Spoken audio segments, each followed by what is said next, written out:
Hola, ¿se oye bien? ¿Sí? Creo que sí, ¿no? Sí. Buenos días a todos, es un privilegio estar aquí otra vez.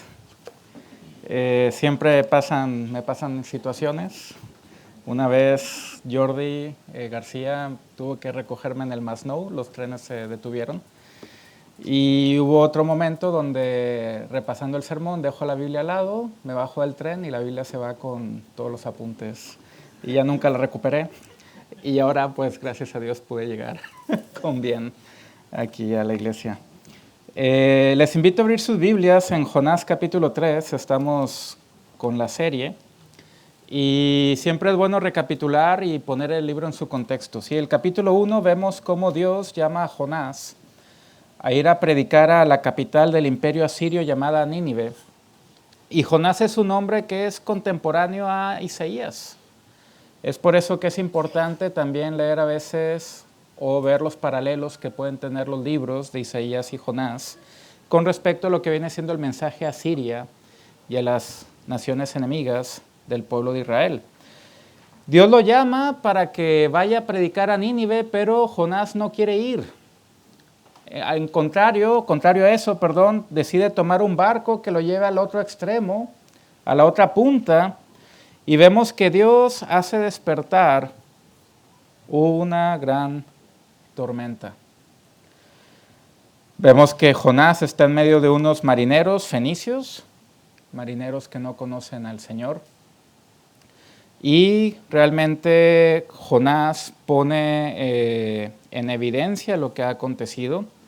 Jonás propone una solución que tan pronto lo echan al mar, el mar se va a calmar y curiosamente el milagro acontece. El mar se calma y vemos que realmente eso provoca que los marineros conozcan a Dios y teman su nombre. Lugar donde va Jonás, lugar donde la gente se arrepiente. Pero en el capítulo 1 vemos que Dios ha enviado un gran pez para que trague a Jonás. Y el capítulo 2 del libro nos lleva a lo que pasa, lo que acontece cuando Jonás está en el vientre de ese gran pez. Y Jonás escribe realmente lo que viene siendo como un salmo, ¿sí? Es un capítulo bastante poético, donde Jonás termina con el verso 9, diciendo lo siguiente: mas yo con voz de alabanza te ofreceré sacrificios, pagaré lo que prometí, la salvación pertenece al Señor. Y ese es el mensaje del libro. Y ahora el capítulo 3 comienza con lo que aparece en el verso 10 del capítulo 2, que el gran pez ha vomitado a Jonás. Y ahora Jonás tiene que ir a Nínive y va a ir a predicar. Y vamos a ver 3 puntos principales.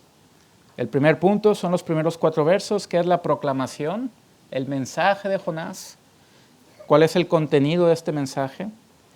El segundo punto, vamos a ver la reacción de la población de Nínive, los versos del 5 en adelante al 9. Y el último punto, que es el verso 10, vamos a ver lo que hace el Señor. Proclamación, reacción y lo que hace el Señor. Y antes de pasar a la lectura y meditación de la palabra, oremos que el Señor nos bendiga en esta mañana. Padre, gracias por este día que nos das, también porque son domingos de Adviento donde recordamos la venida de tu Hijo. Señor, te pido que en esta mañana tú nos des ojos para ver, oídos para oír y un corazón para entender. Te pido que sean gratos los dichos de mi boca y la meditación de mi corazón delante de ti. Señor, ayúdanos a contemplar y a ver las maravillas de tu ley. Que tu Espíritu Santo nos guíe en todo momento. Y gracias, Padre, por esa gran salvación que has provisto por medio de tu Hijo. Salvación que es para todo aquel que cree en el sacrificio y resurrección y la obra que Él ha hecho por nosotros en la cruz. Señor, guíanos. Te lo pedimos todo en el nombre de tu Hijo Jesús. Amén. Jonás capítulo 3, esta es la palabra del Señor. Vino palabra de Jehová por segunda vez a Jonás diciendo: levántate y ve a Nínive, aquella gran ciudad, y proclama en ella el mensaje que yo te diré. Y se levantó Jonás y fue a Nínive conforme a palabra de Jehová, y era Nínive ciudad grande en extremo, de 3 días de camino.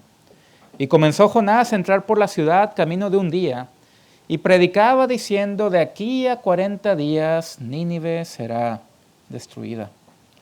Y los hombres de Nínive creyeron a Dios, y proclamaron ayuno y se vistieron de cilicio desde el mayor hasta el menor de ellos. Y llegó la noticia hasta el rey de Nínive, y se levantó de su silla, se despojó de su vestido, y se cubrió de cilicio, y se sentó sobre ceniza. E hizo proclamar y anunciar en Nínive por mandato del rey y de sus grandes, diciendo: hombres de animales, bueyes y ovejas, no gusten cosa alguna, no se les dé alimento, ni beban agua, sino cúbranse de cilicio, hombres de animales, y clamen a Dios fuertemente, y conviértase cada uno de su mal camino, de la rapiña que hay en sus manos. ¿Quién sabe si se volverá y se arrepentirá Dios y se apartará del ardor de su ira y no pereceremos? Y vio Dios lo que hicieron, que se convirtieron de su mal camino, y se arrepintió del mal que había dicho que les haría, y no lo hizo. Amén. Aquí termina la lectura de la palabra del Señor. 3 puntos principales vamos a ver. El primero es los primeros 4 versos, lo que viene siendo la predicación, la proclamación. Vemos que el capítulo comienza con que Dios vuelve a hablar por segunda vez a Jonás.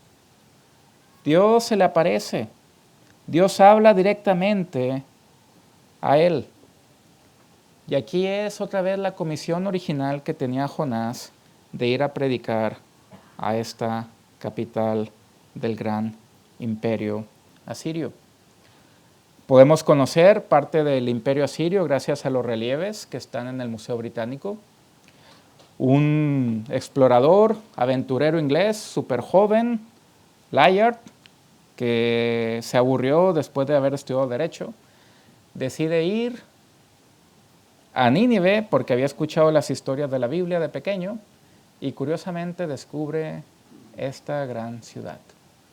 Y algo interesante que comprueba es que Nínive realmente es una colección, realmente se ha aglomerado en diversos pueblos pequeños, que estaba Dur-Sharruquí, Nínive, Nimrod, etc. Y comprueba que realmente era una ciudad que en su gran apogeo te llevaba 3 días caminar de punta a punta. Es interesante ver cómo la arqueología, este hombre descubre eso en 1848, 47-48, y vemos cómo se comprueba esa cuestión realmente importante. Y vemos que Dios va a obrar sus propósitos, que Dios va a llevar a cabo su palabra. Y comienza Jonás a entrar por la ciudad. Y lo interesante que vemos aquí es de que esta ciudad tiene 3 días o lleva 3 días caminar por ella. Y Jonás se nos menciona que solamente va a caminar un día. Sigue testarudo. Sigue terco. Y el mensaje de su predicación, realmente, el único punto profético de toda la obra se encuentra en el verso 4. Son 5 palabras en hebreo. Y el único apartado profético de todo el libro es: de aquí a 40 días Nínive será destruida. Interesante que Jonás solamente menciona un apartado de lo que conlleva todo sermón y toda predicación y la palabra de Dios. Cuando vemos en el Antiguo Testamento cómo los profetas tienen un mensaje dual que es juicio y salvación, siempre el mensaje contiene los 2 elementos. Siempre los profetas son cuidadosos de presentar el tema del juicio, así como el tema de la salvación. Y esto lo podemos ver por diferentes textos. Uno de ellos lo vemos claramente con Moisés en Deuteronomio capítulo 4, versos 25 en adelante. En el capítulo 4, a partir del verso 25, Moisés profetiza el exilio que vendrá. Esto es el elemento de juicio que dice, cuando hayáis engendrado hijos y nietos, Deuteronomio 4:25, y hayáis envejecido en la tierra, si os corrompieres e hicieres escultura o imagen de cualquier cosa, e hicieres lo malo ante los ojos de Jehová vuestro Dios para enojarlo, yo pongo hoy por testigos al cielo y la tierra que pronto pereceréis totalmente de la tierra hacia la cual paséis el Jordán para tomar posesión de ella. No estaréis en ella largos días sin que seáis destruidos. Y Jehová os esparcirá entre los pueblos y quedaréis pocos en número entre las naciones a las cuales os llevará Jehová. Y serviréis allí a dioses hechos de manos de hombres, de madera y piedra, que no ven, ni oyen, ni comen, ni huelen. Si se fijan, hay un apartado de juicio que menciona a Moisés. Tan pronto el pueblo se empiece a apartar de Dios, ¿qué va a pasar? Va a ser llevado al exilio. Y ese exilio del pueblo es realmente, y de forma irónica, volver a su origen. Abraham era mesopotámico y el pueblo volverá a ese lugar. Pero fíjense el apartado de salvación. Verso 29 de Deuteronomio 4. Mas si de ahí, desde esos lugares, buscares a Jehová tu Dios, lo hallarás. Si lo buscares de todo tu corazón y de toda tu alma. Cuando estuvieres en angustia y te alcanzaren todas estas cosas, y en los postreros días te volvieres a Jehová tu Dios, y oyeres su voz, y fíjense la definición de Dios. Porque Dios misericordioso es Jehová tu Dios, no te dejará ni te destruirá, ni se olvidará del pacto que le juró a tus padres. Esta es la realidad. Este es el mensaje dual. Y nosotros, al compartir el Evangelio también, nuestro mensaje es dual. Hay una nueva vida en Cristo que se ofrece abiertamente a todo aquel que en Él cree. Pero ¿qué pasa si las personas no vienen a Él? El Señor va a tratar con ellas. Y aquí Jonás solamente predica una parte. ¿Qué es lo que suele pasar tristemente en varias iglesias?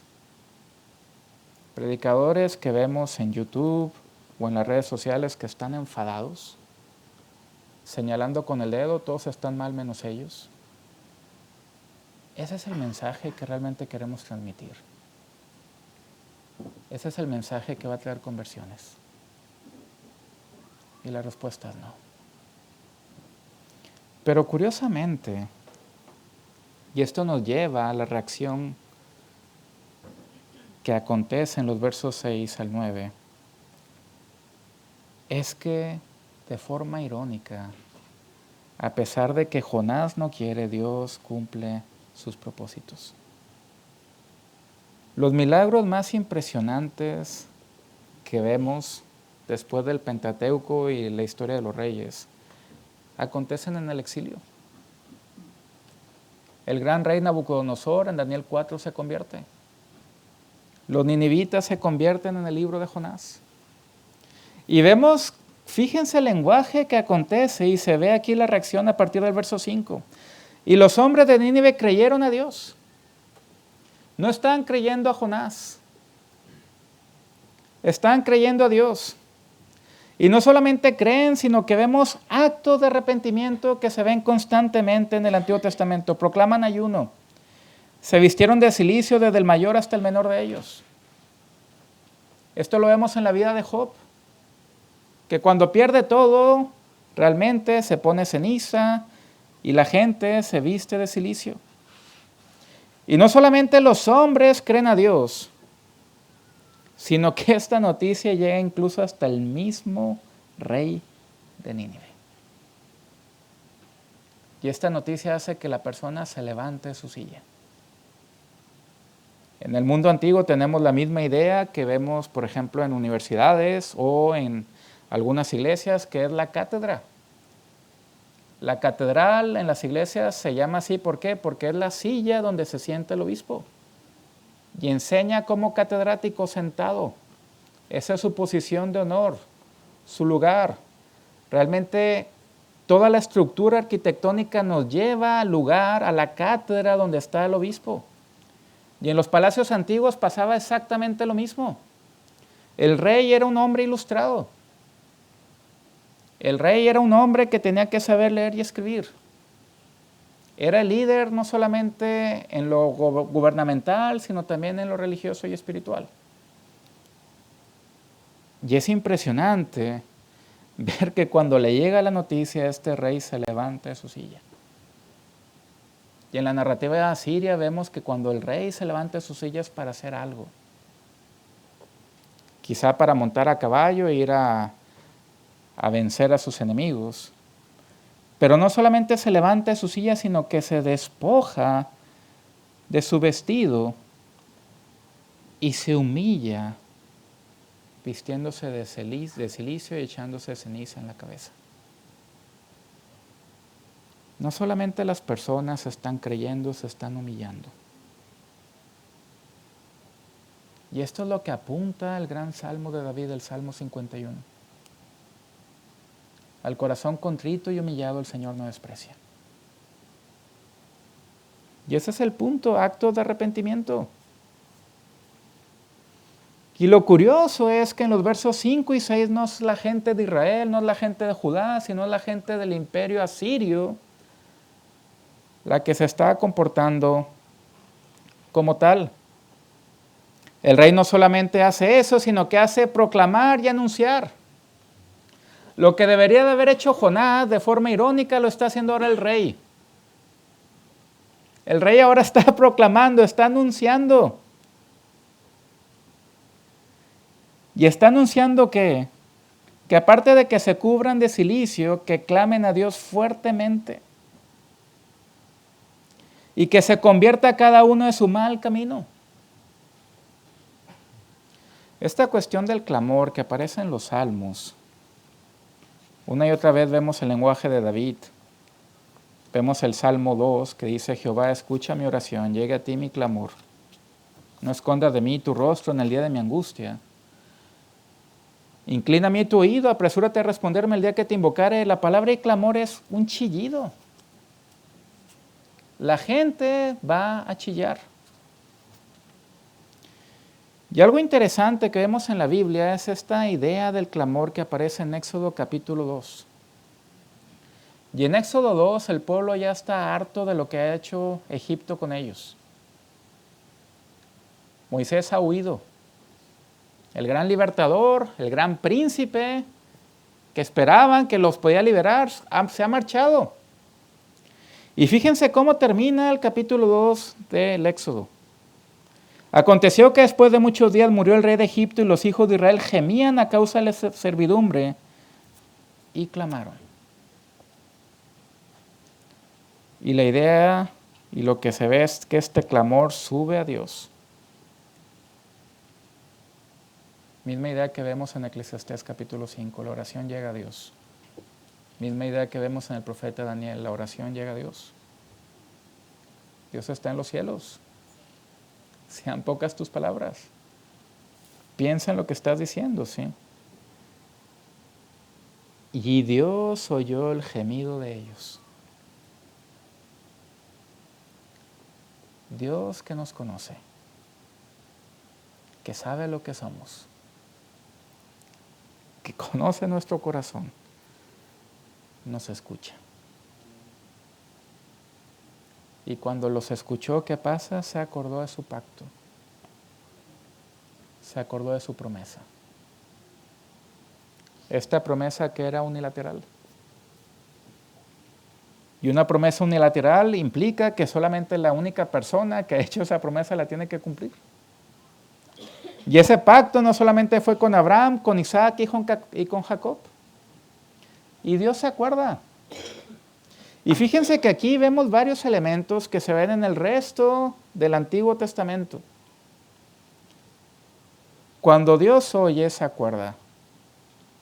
Cuando se acuerda, actúa, y cuando actúa, salva.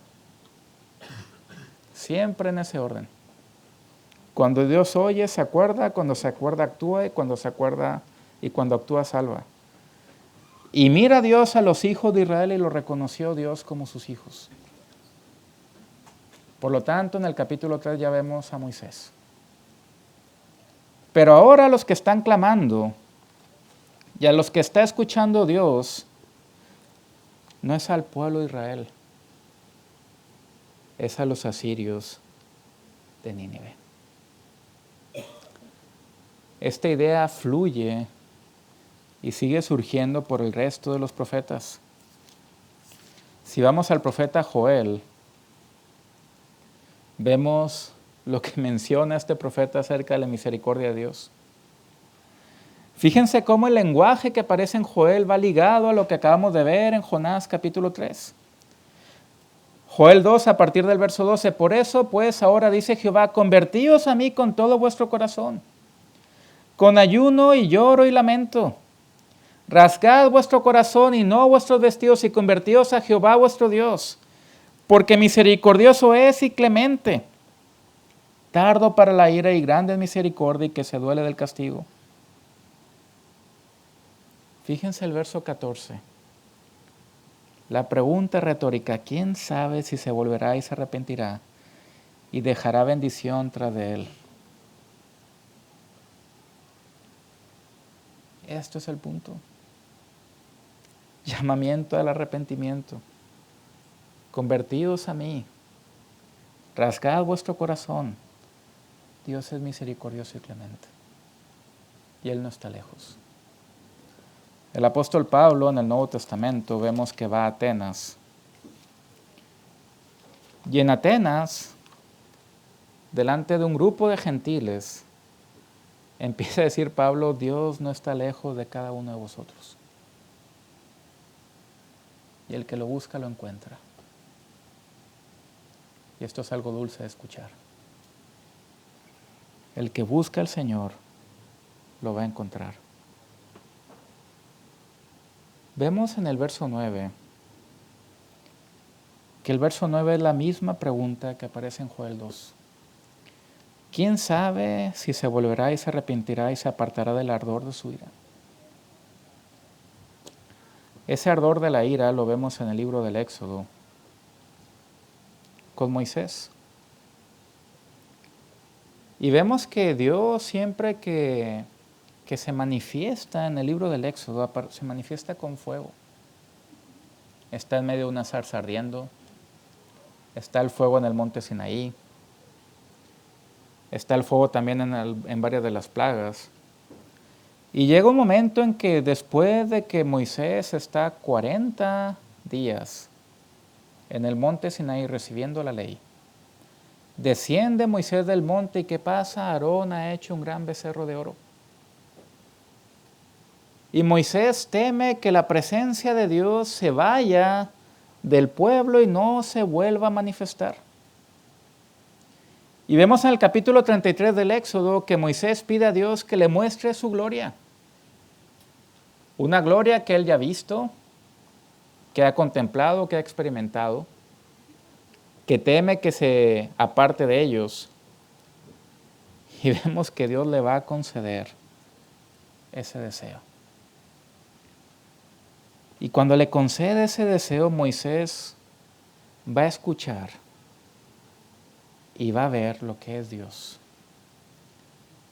Dios va a manifestar su esencia. Dios va a manifestar lo que Él es. Y en el capítulo 34, a partir del verso 5, vemos esto, ¿sí? Y Jehová descendió en la nube y estuvo allí con Moisés proclamando su mismo nombre. Y pasando Jehová por delante de Moisés, proclamó Jehová, Jehová.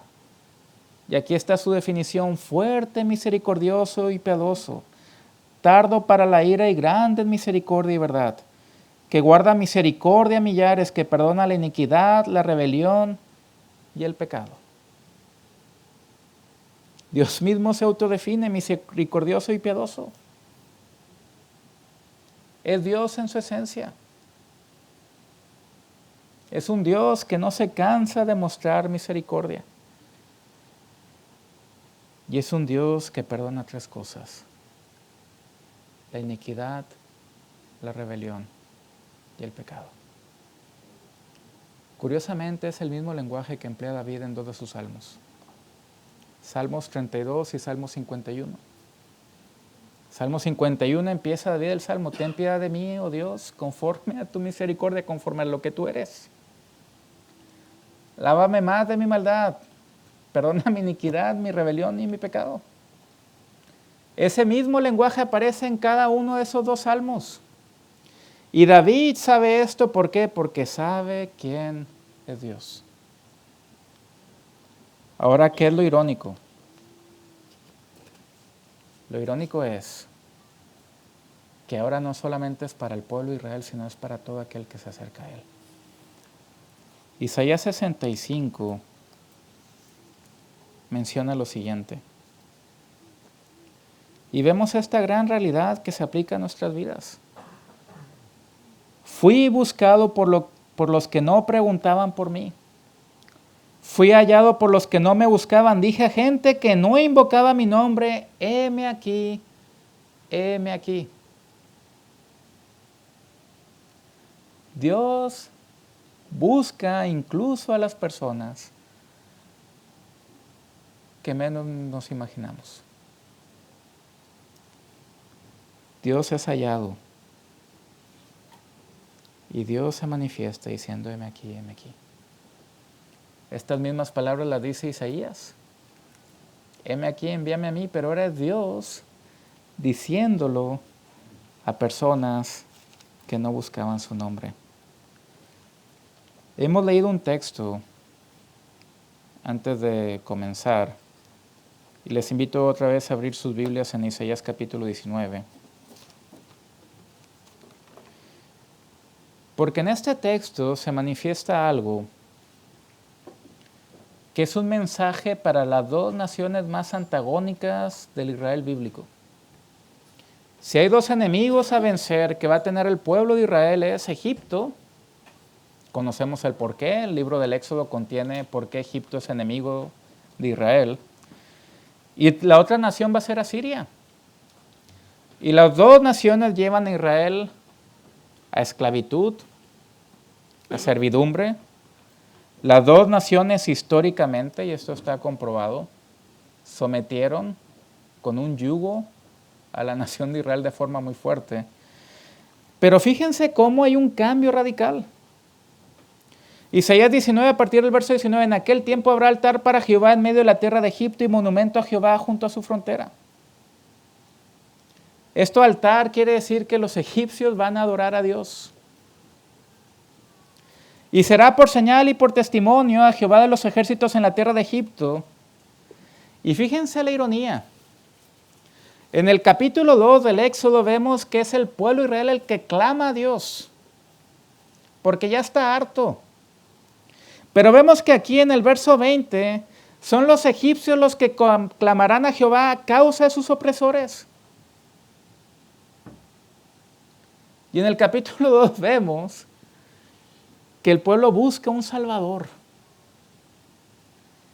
Y aquí en el verso 20 vemos que el Señor les va a enviar un Salvador y príncipe que los libre. Van a tener una especie de Moisés, pero no Israel, Egipto. El Señor va a librar a Egipto, el Señor va a escuchar a Egipto, Egipto va a clamar a Dios. Y Jehová será conocido de Egipto. Y esto también es un lenguaje irónico porque vemos que Dios, cuando se le manifiesta a Moisés, le dice a Moisés, ve a Faraón y dile, Jehová me ha dicho, deja ir a mi pueblo para que me sirva. Y cuando Moisés va ante Faraón, ¿qué le dice Faraón? ¿Quién es Jehová? Y el resto de la narrativa es, ¿y sabrá Faraón que yo soy Jehová? Y sabrán los egipcios que yo soy Jehová. Pero ahora vemos que hay un cambio radical. ¿Por qué? Porque el Señor va a ser conocido de Egipto y los de Egipto conocerán a Jehová. Ellos sabrán quién es. Y estas palabras no son para el pueblo de Israel. Fíjense, verso 22, herirá Jehová a Egipto y lo hizo con las plagas. Pero vemos aquí que herirá Jehová a Egipto, herirá y sanará. El Señor los va a sanar. Los egipcios se van a convertir a Jehová y Dios les va a ser clemente. Dios va a mostrar su esencia, pero ahora es de los gentiles. Esto hace que a los judíos de la época de Isaías les hierva la sangre, porque ese pueblo ese pueblo de Israel que era especial, ya va a dar igual. Verso 23, en aquel tiempo habrá una calzada de Egipto a Siria. La única calzada que puede haber es Canaán. Y los asirios entrarán en Egipto y Egipto sin Asiria, y los egipcios servirán con los asirios a Jehová. Mismo mensaje que estamos viendo en Jonás. En aquel tiempo Israel será tercero. Ya no va a ser la nación más especial. Israel ahora va a ser tercero con Egipto y con Asiria para bendición en medio de la tierra. Y aquí vemos otra gran realidad porque se cumple la promesa que Dios dio a Abraham en Génesis capítulo 12. En Génesis capítulo 12 vemos que cuando Dios llama a Abraham le dice: vete de tu tierra y de tu parentela y de la casa de tu padre a la tierra que te mostraré, y haré de ti una nación grande, y te bendeciré y engrandeceré tu nombre y serás de bendición. Y serán benditas en ti, ¿qué? Todas las familias de la tierra. Ahora esas promesas son sí y amén. Porque los egipcios y los asirios pueden servir a Jehová. ¿Por qué? Porque son descendientes de Abraham por la fe. Y ahora esos pueblos van a ser de bendición en medio de la tierra. Verso 25, porque Jehová de los ejércitos los bendecirá diciendo: bendito el pueblo mío Egipto. Esto solo se aplicaba a Israel anteriormente. Y ahora el Señor dice: bendito el pueblo mío Egipto y el asirio, obra de mis manos. ¿Qué hizo Dios con sus manos? Creó al hombre. Le dio forma. A Israel mi heredad. Este es el mensaje de salvación. Este es el mensaje de salvación. Y vemos otra vez en Jonás 3 que los hombres creen, se humillan, proclaman y anuncian, claman a Dios y se convierten de su mal camino. En el Salmo 51 podemos ver cosas similares que menciona David. Y curiosamente en ese mismo Salmo David menciona el por qué escribe este cántico, este Salmo. En el verso 13 del Salmo 51 David menciona lo siguiente: entonces enseñaré a los transgresores tus caminos y los pecadores se convertirán a ti. Ese es el propósito. Que los pecadores vengan y se conviertan al Señor. Por eso David escribe esto. Por eso David define otra vez quién es Dios. Por eso David sabe que Dios puede perdonar las tres cosas que se mencionan en la Biblia hebrea: la iniquidad, el pecado y la rebelión. Nosotros como cristianos lo hemos definido en 4: que pecamos por palabra, hecho, pensamiento y omisión. Y esos 4 pecados el Señor los puede limpiar y los puede lavar. Y dice David en el verso 17: los sacrificios de Dios son el espíritu quebrantado, al corazón contrito y humillado no despreciarás tu Dios. Esta realidad ahora se aplica al imperio asirio, se aplica a nosotros. El tercer punto tiene que ver con lo que hace el Señor. Y vimos en Éxodo 2 que el clamor sube a Dios y que Dios los vio. Que en Éxodo 2 el pueblo de Israel está clamando, está humillado. Pero ahora el pueblo que está clamando, que está humillado, no es Israel, sino es Asiria. Y vio Dios lo que hicieron y que hubo efectos y pruebas de ese arrepentimiento. ¿Por qué? Porque se convirtieron de su mal camino. y Dios los perdona. Y es algo que no debemos de olvidar. Lugar donde va Jonás, lugar donde la gente se convierte. Se han convertido marineros paganos, se han convertido asirios. Y vemos la anticipación de la salvación y de las bendiciones espirituales para todos. Curiosamente, Jesús menciona esta historia. Y en los evangelios, en Mateo capítulo 12, Jesús resume y menciona esta historia de la siguiente forma. Jesús está debatiendo, como siempre, con los fariseos y maestros de la ley. Pero llega un momento en donde después de que Jesús ha hecho milagros, la gente le sigue pidiendo señales, maravillas. Jesús responde lo siguiente, Mateo 12 a partir del verso 39. La generación mala y adúltera demanda señal, pero señal no le será dada sino la señal del profeta Jonás. Porque como estuvo Jonás en el vientre del gran pez 3 días y 3 noches, así estará el Hijo del Hombre en el corazón de la tierra 3 días y 3 noches. Los hombres de Nínive, los asirios, se levantarán en el juicio con esta generación y la condenarán porque ellos se arrepintieron de la predicación de Jonás. A pesar de que la predicación no fue completa, hubo palabra. Y esto es algo que no debemos de olvidar. Muchas veces no comprendemos todo, pero tenemos que predicar. Y la gente no cree a nosotros, cree a Dios. Y el Señor obra.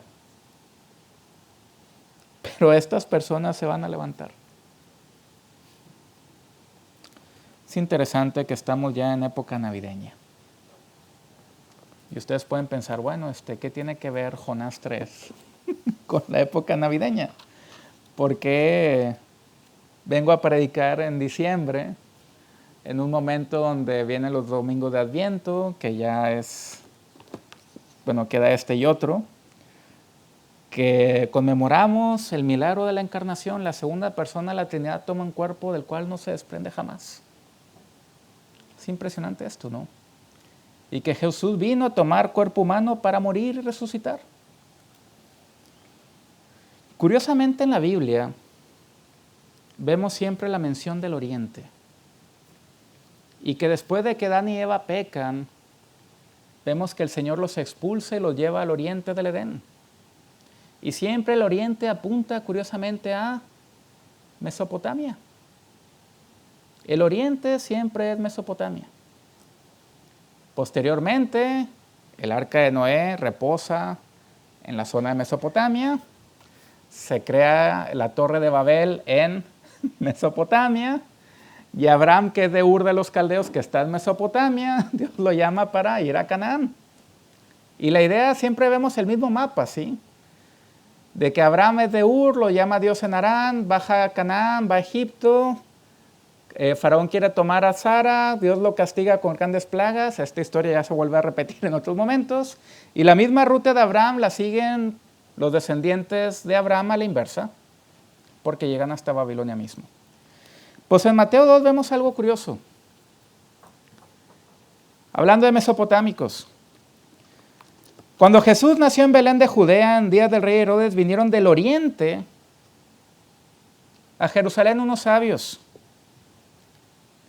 Recordemos que el pueblo israelí de Judá son llevados al exilio en Asiria y Babilonia. Y en Asiria y Babilonia es donde empieza el Talmud. Y donde empiezan las cuestiones étnicas de la nación judía, que incluso las vemos el día de hoy. Pero estos sabios del oriente dicen, ¿dónde está el rey de los judíos que ha nacido? Este siervo, este gran rey, el rey del Salmo 72, el rey que va a mostrar misericordia a todo aquel que clamare a él. Han venido a adorarle.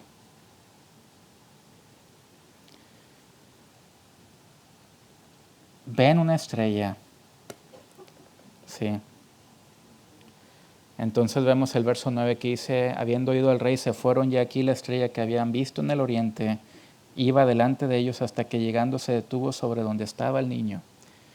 Y al ver la estrella, estos asirios mesopotámicos se regocijan con muy gran gozo. Y al entrar en la casa vieron al niño con su madre María y postrándose lo adoraron. Y abriendo sus tesoros le ofrecieron presentes, oro, incienso y mirra. Esta imagen vuelve a aparecer al final en el libro de Apocalipsis, donde personas de cada tribu, lengua y nación traen tesoros al gran rey. Pero vemos esta realidad. Las personas que son del Señor vienen a Él. Jesús en Juan 10 dice lo siguiente: mis ovejas oyen mi voz, yo las conozco y ellas me siguen. Él da su vida por sus ovejas. Y sus ovejas son todos aquellos a quienes Él ha llamado. Y esta es una gran realidad. El Evangelio se ve en el Antiguo Testamento. Y las personas que menos te los puedes imaginar pueden venir a los pies del Señor. Sigamos predicando con la expectativa de que el Señor sigue llevando más hijos a su gloria. Amén. Oremos. Padre, gracias por tu palabra y por la bendición que tenemos de escucharla. Te pido, Padre, que tú nos sigas bendiciendo, nos sigas ayudando a meditar en este gran evento que es la encarnación de tu Hijo. Gracias porque por medio de esa encarnación Él muestra empatía hacia nosotros, conoce quiénes somos y ha vencido las dos grandes cosas que son nuestro problema el día de hoy, que es el pecado y la muerte. Señor, te pido por esta iglesia que siga siendo luz y sal, que siga predicando el Evangelio y que siga llevando más hijos a tu gloria. Sé con nosotros, Padre. Te lo pedimos todo. En el nombre de tu Hijo Jesús. Amén.